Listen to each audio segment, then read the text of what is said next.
Reformation and reviving the spirits of huge round of applause for this.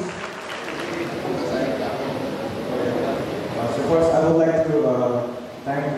sir and मेरा व्यक्तित्व में कितना गुण है, कितना शक्ति है, इन शक्तियों को सही पहचान पाने के लिए प्रतियोगिता में योगदान करना बहुत आवश्यक है। जितु यूथ पार्लियामेंट कम्पिटिशन आयोजन কৰিছে এটো অত্যন্ত আমাৰ উঠি অহা প্ৰজন্মৰ বাবে অত্যন্ত দৰকাৰী কাৰণ আমাৰ পাৰ্লিয়ামেণ্টাৰী বিজনেছ কাৰ্যক্ৰমণিকাই কেনেধৰণে চলে তাত সাহস আৰু বিৰোধীৰ মাজত বিভিন্ন ধৰণৰ ডিবেট হয় ডিসকাশন হয় ডিসিশন হয় এই কথাবিলাক তেখেতসকলে এইটো বয়সতে উপলব্ধি কৰিব পাৰিব আৰু তেখেতসকলে নিজেও আজি অংশগ্ৰহণ কৰিব গতিকে কম্পিটিশনটো কেন্দ্ৰীয় বিদ্যালয়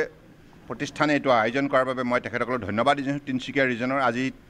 তো দুখন ৰাজ্য আছে অহাকাললৈ আকৌ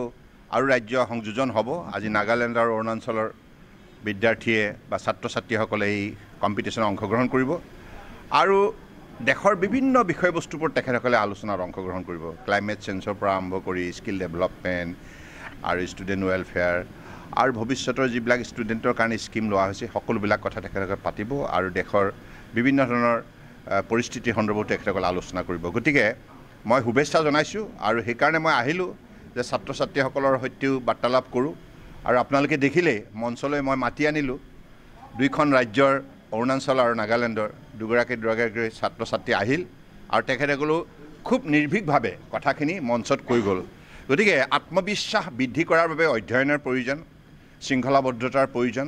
আৰু সেইখিনি যদি তেখেতসকলে শিক্ষানুষ্ঠানৰ লগে লগে মাতৃ পিতৃৰ পৰা সমাজৰ পৰা এইখিনি আয়ত্ব কৰিবলৈ সক্ষম হয় তেতিয়াহ'লে তেখেতসকলৰ ভৱিষ্যত নিজৰ ব্যক্তিত্বটো শক্তিশালী কৰাৰ লগতে সমাজখনক শক্তিশালী কৰিব পাৰিব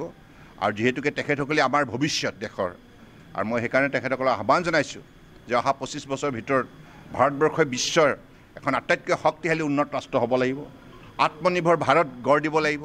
আত্মনিৰ্ভৰ ভাৰত গঢ় দিব লগা হ'লে আত্মনিৰ্ভৰ উত্তৰ পূৰ্বাঞ্চল গঢ় দিব লাগিব গতিকে ইয়াৰ বাবে আমাৰ উঠি অহা প্ৰজন্মৰ প্ৰত্যেকেই যোগ্যতা সম্পন্ন হ'ব লাগিব আৰু তেখেতলোকৰ দৃঢ়তা থাকিব লাগিব কঠোৰ পৰিশ্ৰমী হ'ব লাগিব গতিকে এটা ভাল চৰিত্ৰ নিৰ্মাণ কৰিব লাগিব যি চৰিত্ৰৰ যোগেদি তেখেতসকলে নিজৰ মাতৃভূমিক সেৱা কৰাৰ লগতে গোটেই দেশৰ জনগণক নিষ্ঠাৰে সেৱা কৰিব পাৰে আমি এটা কথাই স্পষ্ট যে আমি সকলোৱে ছগডু চাওলুং চুকাফাৰ আদৰ্শৰে আমি অসমখনক ভৱিষ্যতৰ দিনত শক্তিশালীভাৱে আগুৱাই নিব লাগিব মহাপুৰুষ শ্ৰীমন্ত শংকৰদেৱে সমন্বয়ৰ যোগেদি সমাজখন শক্তিশালী কৰাৰ বাবে তেখেতে বাৰংবাৰ তেখেতৰ যি অমৰ বাণী সেই বাণীৰে আমাৰ সমাজখনক উদ্বুদ্ধ কৰি গৈছে গতিকে আমি নিশ্চিতভাৱে সকলোৱে মিলি আজি প্ৰতিযোগিতাৰ পৃথিৱীত শক্তিশালীভাৱে আমি পৰিশ্ৰম কৰিব লাগিব আৰু অসমীয়া যিটো জাতীয় জীৱনৰ স্বাভিমান ৰক্ষা কৰি আমি নিশ্চিতভাৱে